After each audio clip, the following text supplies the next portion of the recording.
आज हमारे साथ मौजूद हैं प्रीतम कल्याणकर सर। आप सत्य की तलाश में थे, तो आप किस तरीके से पीएसएसएम से जुड़े और आपको कैसे पता चला कि आपको यहीं पर जो वो सत्य है वो मिलेगा? बचपन में ये मोक्ष पाना ही एक अंतिम सत्य है, ऐसा पढ़ा था।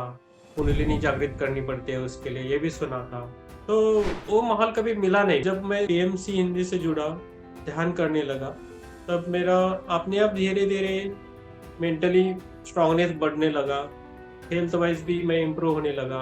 मन में है मेरा शांत होने लगा।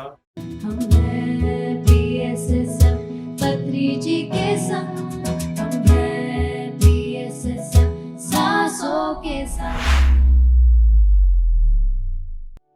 नमस्कार दोस्तों, स्वागत है आप सभी का हम हैं पीएसएसएम में। दोस्तों, हम हैं पीएसएसएम में हम आपसे मिलाते हैं सिग्नल पिरामिड मास्टर्स को, जिन्होंने ध्यान से अपनी ज़िंदगी बदली है। इसी श्रृंखला में आज हमारे साथ मौजूद हैं प्रीतम कल्याणकर सर। मैं अगर सर के बारे में थोड़ा आपको बताऊं तो वो गोवा से हैं और वो एक रिसर्च साइंटिस्ट हैं, लेकिन किस तरीके से ध्यान उनकी ज़िंदगी में आया और उनके जीवन को परिवर्तित किया, इसके बारे में हम जानेंगे। नमस्कार सर, आपका बहुत बहुत स्वागत है। नमस्कार। जी, तो सर शुरुआत करते हैं आज के प्रोग्राम की। तो सबसे पहला सवाल जो मैं लेना चाहती हूँ वो ये है कि हम चाहेंगे कि आप हमारे दर्शकों को थोड़ा अपने बारे में बताइए। आत्मवंदन। मैं इस मंच में आने के लिए सबका शुक्रिया अदा करता हूँ। पीएमसी हिंदी, मेरी मास्टर्स नोन अननोन, ये करके मैं शुरुआत करता हूँ। गुरुर्ब्रह्मा गुरुर्विष्णु गुरुर्देवो महेश्वरा, गुरु साक्षात परब्रह्म तस्मै श्री गुरुवे नमः। इसी पंक्ति पर मैं अभी तक लास्ट ईयर तक मेरा जीवन चलता था। मेरा जन्म महाराष्ट्र में सांगली डिस्ट्रिक्ट में कोल्हापुर गांव में हुआ और मेरे मामा के घर में पला बड़ा हूँ। तो घर का वातावरण बहुत ही पूजा पाठ वाला था। मेरी माँ और मेरी दादी सब घर में पूजा पाठ वाले थे। दादा भी उन्होंने गुरु वगैरह करके लिया था। तो घर का माहौल एक आध्यात्मिक था, बहुत ही आध्यात्मिक था और उसी बेसिस पे मैं उसी माहौल में पला बड़ा हूँ। तो धीरे-धीरे मैं सेकेंडरी तक मैं गाँव में था, खेती-बाड़ी थी मामा की, उसमें काम करके मैं ऊपर आया। मैं पढ़ने लगा, तो मन में था कि मैं आगे ज़्यादा पढ़ के रिसर्च साइंटिस्ट बनूँ। तो मैं रिसर्च साइंटिस्ट बन गया। तो बाद में मेरे को मेरा गाँव छोड़ना पड़ा कॉलेज के लिए। कॉलेज के लिए मैंने गाँव छोड़ दिया और मैं खुद पे दम पे सीखा। उसी दौरान कुछ बुक पढ़ने की पहले से आदत ही थी, तो वही मैं पढ़ता था। मेरे कॉलेज के दरमियान the monk who sold his Ferrari, robin Sharma की जो बुक थी, तो उसका प्रभाव मेरे पे ज़्यादा पड़ा। तो उसी रास्ते पे चलता था। बहुत ही संघर्षमय लाइफ था तब मेरा। और ये बुक्स और मेरे गुरु जो भी थे, उनके कारण मैं कभी मेरी हिम्मत नहीं हारी। तब जैसा कॉलेज खत्म हुआ, मैं एमएससी किया एग्रोकेमिकल्स में। तो उसके बाद दुनियादारी में पड़ा तो थोड़ी मुश्किलें आने लगी। तो दुनियादारी का थोड़े जो वसूल है वो अलग-अलग थे। तो उसमें सत्य की खोज चालू रही थी मेरी। मैं अंदर से बहुत अलग-अलग रूल्स बनाए थे, प्रिंसिपल्स बनाए थे, उसी रास्ते पे मैं चलता था। बहुत दिक्कतें आती थी, तो धीरे-धीरे मैं उसको फॉलो ही करता था। बाद में शादी हो गई, 2 बच्चे हो गए, फिर भी वो अंदर से मन जो खालीपन रहता था, मेरे को कुछ तो करना है, क्या करना है समझ में नहीं आता। लेकिन धीरे-धीरे वो भी समझ में आने लगा। मैं थोड़ा बाद में आरएसएस से जुड़ा, जो संगठन है आरएसएस से, उनमें बहुत अच्छे लोग मिले मेरे को। सेवा करने का आदत पड़ा, तो सेवा कैसी करनी है वो समझ में आने लगा। जी, तो सर जैसा कि आपने बताया कि आप बचपन से ही एक संघर्ष भरी ज़िंदगी थी आपकी, लेकिन उसके बावजूद भी आप सत्य की तलाश में थे। तो आप किस तरीके से पीएसएसएम से जुड़े और आपको कैसे पता चला कि आपको यहीं पर जो वो सत्य है वो मिलेगा? उसके बारे में थोड़ा बताइए। हाँ, जैसे मैं संघर्ष में जीवन जी रहा था। मैं हमेशा सत्य ही बोलता था और सेवा करने की आदत थी, दूसरे का दे भाव अच्छा रखता था। लेकिन आगे वाले से कभी कभी धोखा भी खाता था दुनियादारी में, तो बहुत सारे धोखे धक्के भी खाए हैं। तो उसी दौरान मैं परेशान था मन में ही, कभी कभी रिश्तेदारों से मिलते थे, कभी फ्रेंड सर्कल में मिलते थे, अच्छे भी लोग मिलते थे, लेकिन वैसा चल रहा था मैं। तो सीधा सादा ऐसा जीने वाला था। तो ये स्मार्ट वाली जिंदगी मेरे को आती नहीं थी और जमती भी नहीं थी। तो लास्ट ईयर तक वैसा ही चल रहा था, लेकिन जनवरी 2023 में जब मैं हमारे कॉलोनी में पीएसएम का ध्यान श्रृंखला चला रहे थे, डॉक्टर पूनम बजाज करके है, तो वो मेरी वाइफ है, उनकी फ्रेंड है, तो वो घर में लेती थी ध्यान वगैरह। तो उसी दौरान उन्होंने पूर्णिमा के ध्यान के लिए मेरे वाइफ ने मेरे को बुलाया। तब मैं पहली बार मैंने ध्यान किया पूर्णिमा के दिन। तो बहुत अच्छा लग रहा था, सुकून मिल रहा था। बाद में आ गया, तो उसके बाद फरवरी मंथ में डॉक्टर रंजन सर आ गए थे। तो उनके उनके साथ मिला, हमारे घर में सेशन हुए, तो बहुत ही अच्छा लगने लगा। अंदर से अच्छा लगने लगा कि लोग ऐसे भी होते हैं। और जो जो जो मैं सोच रहा था, जो ढूंढ रहा था, वो मिलने लगा मेरे को। तो उन्होंने मेरे को एक ग्रुप में ऐड किया, कोर पिरामिड करके। तो इधर तक अच्छा लग रहा, मैं डेली ध्यान करने लगा। जैसा मैं बचपन में बुक्स वगैरह ज़्यादा पढ़ी थी, तो बचपन में ये मोक्ष पाना ही एक अंतिम सत्य है, ऐसा पढ़ा था। कुंडलिनी जागृत करनी पड़ती है उसके लिए, ये भी सुना था। तो वो माहौल कभी मिला नहीं मेरी ज़िंदगी में। मैं अभी 43 ईयर्स तक हुआ था, 43 में तो मिला नहीं था। लेकिन ऐसा ही मेरा चल रहा था, जॉब लाइफ और घर का ये सब संभाल के चल रहा था लाइफ, लेकिन वो खालीपन कम नहीं हो रहा था फिर भी। तो उसके बाद जब रंजन सर से मिले, तो उन्होंने सेशन, उनके 2 सेशन में अटेंड बाहर किया, मैंने घर में भी लिए, तो 2 सेशन बच्चों के लिए और सबके लिए भी। तो एक अट्रैक्शन सा पैदा हुआ अपने आप ही। तो नहीं नहीं, ये मेरे को करना चाहिए, ये थोड़ा अच्छा है, तो लगाव बढ़ने लगा। तो मैं नियमित रूप से अभी ध्यान करने लगा फिर। तो रंजन सर ने मेरे को व्हाट्सएप ग्रुप में ऐड किया, कोर पिरामिड करके। तो उस व्हाट्सएप ग्रुप में फर्स्ट टाइम सत्यम शिवम सुंदरम का वर्कशॉप में मैं जुड़ा। तो उसमें वो 21 डेज का जैसा मैं वो कोर्स करता गया, तब मेरा अपने आप ही मेरा बॉडी थोड़ा वेटलेस होने लगा, अपने महसूस होने लगा कि मेरा वेट कम हो रहा है, तो हेवीनेस बॉडी का चला जा रहा था। तो बहुत ही अच्छा लग रहा था, नहीं तो ये तो यूनिक है, ये तो करना चाहिए ऐसा लगा। तो वो 21 डेज का खत्म हुआ, फिर मैं कंटिन्यू करता रहा। उसी टाइम में रंजन सर से मैं जुड़ा था, तो कुछ क्वेश्चंस वगैरह तो मैं पूछता था।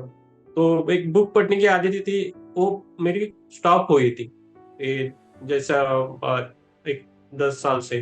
तो फिर से मैं वो चालू करने लगा। तो उन्होंने पुस्तक बुक्स दिए, तो स्वाध्याय करना चाहिए बोले उन्होंने। तो ध्यान भी करना चाहिए, स्वाध्याय भी करना चाहिए, और सज्जन सांगित्य भी करना चाहिए। तो उन्होंने ये मंत्र दिया था, जैसा 1 घंटा ध्यान, 1 घंटा स्वाध्याय और 1 घंटा सज्जन ध्यान। तो जैसा जैसा टाइम मिलता था तब मैं करने लगा, और बहुत हल्कापन लग रहा था। उसके बाद डॉक्टर धीरेन्द्र सर का गोली को गोली मारो एक प्रोग्राम था उनका, हेल्थ के रिलेटेड था वर्कशॉप। तो वो 15 दिन का था, वो मैंने कंप्लीट किया। तो मेरे हेल्थ रिलेटेड जो भी इश्यू थे बहुत कम हो गए, बहुत ही अच्छा लगने लगा, वेटलेस लगने लगा।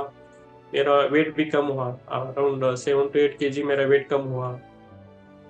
तो हाँ, तो मेरा मेंटली और फिजिकली भी हेल्थ अपने आप सुधारने लगा। तो मैं तो ये सोचा कि इसको छोड़ेंगे नहीं फिर, ऐसा ही सोचा। और मैं ब्रह्म मुहूर्त पे टाइम पे ध्यान करता था हमेशा, means early morning, so I not get disturb anyone. So दोपहर और शाम को नहीं होता था, because of work and other thing, शाम को नहीं कुछ होता था, तो अर्ली मॉर्निंग करता था, 4 to 6, उसके उसी बीच में। जून जुलाई में श्रेयान जी का यूट्यूब पे हिंदी में मैनिफेस्टेशन वर्कशॉप था 30 डेज का, तो वो फ्री में अवेलेबल था। तो मैं ठान ली कि वो भी करना है मेरे, तो मैंने वो चालू किया, 30 डेज का कंटिन्यूसली किया नॉन स्टॉप। तो उसमें पूरा मेरा लाइफ रिलेटेड कंसेप्ट, आध्यात्मिक रिलेटेड कंसेप्ट बहुत बहुत अच्छी तरह क्लियर हो गए उसमें। तो आपके अपने में क्या बदलाव आए ध्यान करने के बाद, और ध्यान करने से पहले आपके जीवन में कैसे आपकी लाइफ थी, आपका लाइफ़स्टाइल था? थोड़ा उसके बारे में भी बताइए। हाँ, ध्यान करने के पहले मैं बोलता हूँ कि अ, मेरा मन बहुत चंचल था। एक जगह पर टिकता नहीं था। आज एक कर रहा हूँ तो कल दूसरा कर रहा हूँ। कभी-कभी ऐसा होता था कि किसी बहुत सारा दूसरे लोग गलती करते थे और उन गलती का भुगतान मेरे को सहना पड़ता था। बहुत चुप बैठता था। बात करने के लिए हिचकिच होती थी। कैसा मैं बात करूँ लोगों से? क्या बोलेंगे, क्या सोचेंगे? उसमें पड़ता था। तो वो बहुत सारा अपॉर्च्युनिटी भी जाता था उसके कारण। तो मैं बोलने के लिए टाइम पे वो सब अपॉर्च्युनिटी जाता था। मैं ऑफ़िस में हूँ या घर में हूँ, किधर भी हूँ। बहुत सारी परेशानी हो रही थी खुद पे।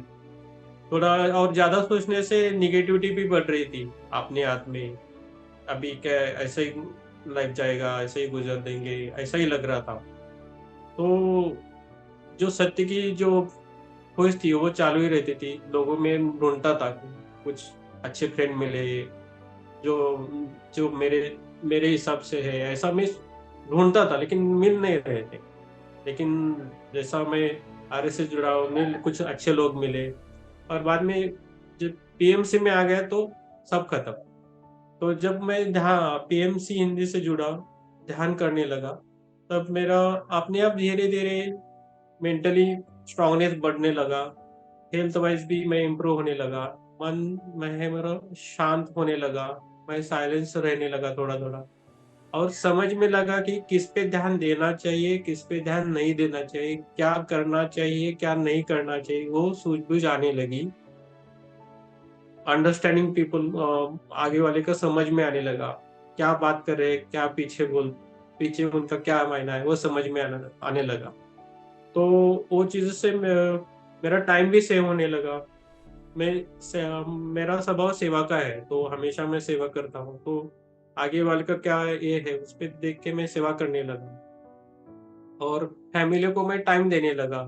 वो इम्पोर्टेंट है, नहीं तो पहले खाली वर्क ही करता था, दिमाग में वही चलता था। मेरी नींद का प्रॉब्लम था पहला, नींद नहीं होती थी प्रॉपरली, कभी भी उठता था, बैठता था, पढ़ता था, ऐसा कुछ होता था। लेकिन वो मेरा नींद का प्रॉब्लम सॉल्व हो गया जैसे मैं ध्यान करने अच्छी नींद लगती है, कम हो रही है नींद और खाना भी कम हो रहा है अपने आप शाकाहारी में। ये सब चेंजेस मेरे में आने लगे हैं। जी, तो सर आपने बताया कि आप किस तरीके से पीएसएसएम से जुड़े, उसके साथ ही आपने किस तरीके से जो और वर्कशॉप्स थे वो भी अटेंड किए।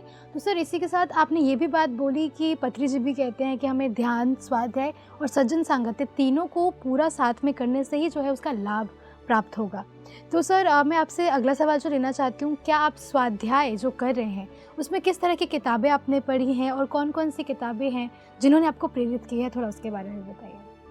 मैं रंजन सर से जुड़ा था, तो उनसे ही बातें करके पूछता था कौन-सी बुक पढ़नी है, क्या नहीं, तो वो अच्छी तरह समझते थे। तो पहले उन्होंने रिकमेंड की थी living with the Himalayan masters by Swami Rama. तो बुक इंग्लिश में थी, तो इंग्लिश में से ज़्यादा मैं मराठी प्रेफ़र करता, तो बोले वो मराठी में भी है। तो मैंने वो खरीद ली अमेज़न से और पढ़ी, तो बहुत ही अच्छा लगा उन बुक्स में। तो रामा जी का जो लाइफ़ लाइफ़ पूरा उसमें दिखाया है, तो बहुत अच्छी लगी। अ, उससे वो समझ में आने लगा कि आध्यात्मिक क्या है एक्चुअली, कैसे हिमालय में लोग जीते हैं, ऋषि-मुनि कैसा लिव करते, तो ये सब कंसेप्ट भी क्लियर होने लगे कि कर्म सिद्धांत क्या है, कर्मा का क्या है, वो सब समझ में आने लगा। उसमें बहुत अच्छा था और श्रेयान जी का भी किया था, तो वो कोरिलेट होने लगा।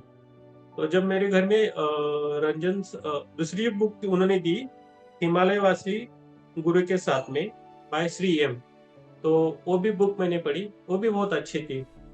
तो मेरा वो पूरा हिमालय के बारे में जो थोड़ा कुछ समझना चाहता था, वो मेरे को समझ में आने लगा।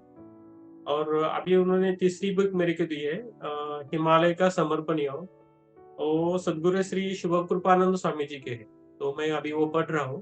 तो बुक है वो बहुत डीप है, तो खाली कभी-कभी 1-2 पेजेज़ से होते हैं, मीनिंग बहुत है उसमें। तो ऐसा मैं स्वाध्याय करता था खुद के लिए और जिधर भी लोग मिलते थे और तो बातें करते थे, अच्छी बातें करना और बुक्स के बारे में वो बोलता रहता था, घर में भी जो पढ़ा है वो घर में ही बोलता था। जी। तो सर आपने बताया कि आप स्वाध्याय तो कर ही रहे हैं और बहुत अच्छे तरीके से कर रहे हैं, क्योंकि आप बता रहे हैं कि उनको समझना कितना मुश्किल हो रहा है, जैसे क्योंकि कुछ-कुछ किताबों की मीनिंग जो है वो काफ़ी डीप होती हैं। तो सर बहुत अच्छा लगा जानकर कि आप स्वाध्याय भी कर रहे हैं। अब क्योंकि आप ध्यान करने लग गए, क्योंकि आप स्वाध्याय करने लग गए, तो अगला सवाल यही लेना चाहूँगी कि कोई अनुभव जो आपको ध्यान में हुए, ध्यान करने के बाद, ध्यान शुरू करने के बाद, उसके बारे में बताइए? मेरा पहला अनुभव जब रंजन सर हमारे घर में आए थे, तो उन्होंने ध्यान लिया, तो ध्यान में मेरे को लाइट्स दिखते थे, ब्लू लाइट्स, वायलेट लाइट्स दिखे और समझ में नहीं आया। बाद में उनको सेशन होने के बाद बोला कि मेरे को ऐसे-ऐसे लाइट दिखे और टनल्स दिख रहे हैं, मैं टनल से पास हो रहा हूँ, ऐसा उनको बोल दिया। तो उन्होंने बोला, "अच्छा है, अच्छी बात है प्रीतम जी, तो कीजिए, आपका ध्यान लग रहा है, आगे आप बहुत अच्छा करोगे।" इतना ही बोला और वो ग्रुप में ऐड किया था उन्होंने। तो धीरे-धीरे जब मैं कंटिन्यू ध्यान करने लगा तो अ, टनल्स दिखने लगे, टनल से मैं बाहर आने लगा, जैसे ब्लैक टनल्स थे, तो जैसे टनल से बाहर आता था, तब फॉरेस्ट दिखते थे, हरियाली दिखती थी, पहाड़ें दिखते थे, ऐसा समुद्र दिखता था, नदियाँ दिखती थी। तो मैं जैसा बाद में एक हनुमान जी की तरह आकाश में उड़ रहा था बस, बहुत अच्छा लग रहा था, पूरा घूमता था, खेत दिखते थे, सब कुछ ऐसा दिखने लगा। तो जैसा-जैसा मेरी इंटेंसिटी ध्यान की बढ़ी, तो उससे भी आगे वाले अनुभव आने लगे। तो मास्टर्स के फ़ोटो दिखने लगे, जो नोन अननोन मास्टर्स के फ़ोटो दिखने लगे। तो बहुत अच्छा लग रहा था, लेकिन रंजन सर ने बोला था कि उसके पीछे मत जाइए, आप खाली देखते रहिए बस। क्या है वो समझने की कोशिश मत कीजिए, जो भी आपको दिखता है आप अटेंड कीजिए उनको। तो वो करता था और इसी से वो मेरी एस्ट्रल ट्रैवल की जर्नी शुरुआत हो गई। जी। तो जैसा कि सर आपने बताया कि जो आपके अनुभव हैं वो अभी आपको दिखना शुरू हो गए थे, आप उनको एक्सपीरियंस करने लग गए थे। तो अब इसके साथ-साथ एक और जो अनुभव है जो कि बहुत हमारे लिए ज़रूरी है जानना, कि क्या आप पत्री जी से मिले? पत्री जी के साथ का कोई अनुभव है वो ज़रूर हमारे साथ साझा कीजिए। हाँ, पत्रिजी से मैं बहुत बार मिला हूँ। वो जब मैं मेडिटेशन करता था तो मेरे घर में भी आए थे।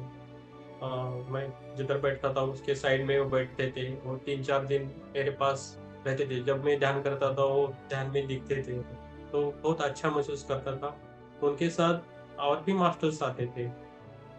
तो जो इधर महाराष्ट्र में स्वामी समर्थ है और नवनाथ संप्रदाय के नवनाथ जी हैं, दत्तात्रेय जी हैं, तो वो सब आ रहे थे और अच्छा लग रहा था ये अनुभव करके। तो कभी-कभी वो आते थे, घर में बैठते थे और मेरे को भी लेके जाते थे। जैसा ब्रह्म कुमारी जी के ब्रह्मा बाबा जो है, वो भी मेरे घर में आते थे, बहुत दिन रहे, तो वो भी मेरे को लेके गए थे एस्ट्रल ट्रैवल करने के लिए। बहुत सारा अलग-अलग तरह का एस्ट्रल ट्रैवल किया है, अलग-अलग प्लैनेट पे गए, अलग-अलग दुनिया देखी, अलग-अलग लोग देखे। वर्ड कित कभी-कभी ऐसा होता था कि एक हमारी जो पृथ्वी है छोटी लगती थी। मैं पृथ्वी से बड़ा दिखता था। पृथ्वी पृथ्वी के बाहर जाके देखता था तो एक बॉल की तरह दिखती थी पृथ्वी। ऐसा भी अनुभव है। अलग-अलग दुनिया में जाके देखा कि उनका फॉरेस्ट अलग है, लोग अलग हैं। तो वैसे सारे अनुभव आने लगे। जी। तो ये सभी अनुभव जब आप ध्यान से जुड़े और आपने ध्यान करना शुरू कर दिया, उसके अंदर-अंदर यानी 1 साल के अंदर-अंदर आपको ये सारे अनुभव हुए? ये सभी 1 साल के अंदर। जी। तो सर आपने काफ़ी अनुभवों के बारे में बताया और मैं आशा करती हूँ कि अभी और ऐसे अनुभव हैं जो आप हमारे साथ साझा करेंगे। लेकिन उससे पहले मेरा एक और सवाल कि क्या आप पहले से ही शाकाहारी थे या ध्यान में आने के बाद हुए? मैं मेरे गाँव से शुरुआत करता हूँ। मेरे घर में रहता था तब सभी शाकाहारी थे। जब मैं बाहर पड़ा, दुनियादारी समझ ली तो अपने आप वो छूटने लगा और नॉनवेज खाता था। जो भी मिलता था खाते थे। तो गोवा ऐसी प्लेस है जहाँ फिश है, बहुत कुछ मिलता है गोवा में नॉन वेजिटेरियन। सो वो भी हम घर में खाते थे कभी-कभी। तो अ, चल रहा था, लेकिन जैसा मैं ध्यान में जुड़ा तो ये पहला नियम था कि शाकाहारी बनना है धीरे-धीरे। ऐसा नहीं मना किया कि आप स्टॉप ही करो, लेकिन जैसा मैं जुड़ गया तो अपने आप वो शाकाहारी में बनता गया। जैसे गोली को गोली मारो तो उन्होंने धीरेन्द्र सर ने बताया और रंजन सर ने बताया, तो उसके कारण मैं अपने आप वो शाकाहारी बन गया और पूरा घर भी अपनी धीरे-धीरे वो शाकाहारी बन गया। तो एक बहुत ही अच्छा अनुभव है शाकाहारी बनने का, और उससे ध्यान भी अच्छा लगता है, सेहत भी अच्छी रहती है, बीमारी भी कम पड़ती है। तो शाकाहारी का बहुत ही अच्छा अनुभव है, और मैं अभी लोगों को वही बोल देता हूँ कि आप शाकाहारी बनो, नॉन वेजिटेरियन मत खाओ। ऐसा ही बोल देता हूँ, जिधर-जिधर वो टाइम आया तो मैं बोलता हूँ लोगों की आप शाकाहारी बनो। जी। तो सर आपने ये तो बताया अभी कि परिवार में भी धीरे-धीरे शाकाहारी बन गए सब। तो एक और सवाल लेना चाहती हूँ कि क्या परिवार में सब कोई ध्यान करता है? मैं थोड़ा डिसिप्लिन मैनर में ध्यान करता हूँ डेली, अर्ली मॉर्निंग ब्रह्म मुहूर्त पे। और वाइफ है वो डेली सोसाइटी में, वो लेडीज उनका ग्रुप है डॉक्टर पूनम बजाज के घर में, उधर दोपहर 12 बजे से 1 बजे तक करते हैं वो डेली बेसिस पे। और बच्चे हैं वो भी, उनको भी जोड़ा है। वो छोटा मेरा बेटा है वो करता है, इमीडिएटली बैठता है। थोड़ा बड़ा बेटा है उसको थोड़ा बोलना पड़ता है, लेकिन कभी टाइम मिलता है तो वो भी करता है। लेकिन हम फोर्स नहीं करते किसी को कि अब करना ही है करके, वो अपने आप ही उसमें आ रहे हैं। जी, तो सर बहुत अच्छा लग रहा है अभी आपकी जर्नी के बारे में जानकर, और अभी ऐसा भी है कि बहुत कुछ है जो हमारे दर्शकों को जानना है, जो हमारे दर्शकों को बताना है। तो हम आपसे आपकी जो चर्चा है, हमारी जो चर्चा है, इसको आगे भी कंटिन्यू करेंगे। हम आपसे फिर जुड़ेंगे अगले एपिसोड में। आपका बहुत-बहुत शुक्रिया। तो दोस्तों, अभी तक हम बात कर रहे थे प्रीतम कल्याणकर सर से, और अभी तक हमने जाना उनसे उनके ध्यान की जर्नी के बारे में कि क्या-क्या बदलाव हैं जो उनके जीवन में आए हैं। अभी फ़िलहाल हमने आधी ही बात की है, अभी और जानना है सर से उनके ध्यान की जर्नी के बारे में। तो हम आपसे फिर मिलेंगे प्रीतम कल्याणकर सर के साथ अगले एपिसोड में। तब तक के लिए देखते रहिए पीएमसी हिंदी।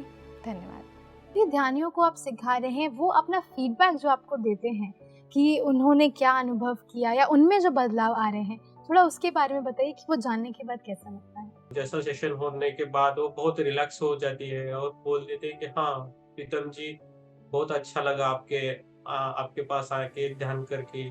मेरा स्ट्रेस गया, मेरे मेरा मेरा बचपन में ये झगड़ा हुआ था, वो झगड़ा हुआ था। तो एक माफी मांगना और माफी देना, ये बात भी मैं करवाता हूँ बीच बीच में, तो उनको बहुत अच्छा लगता है और रिलैक्स भी लगता है। PMC हिंदी बदले जी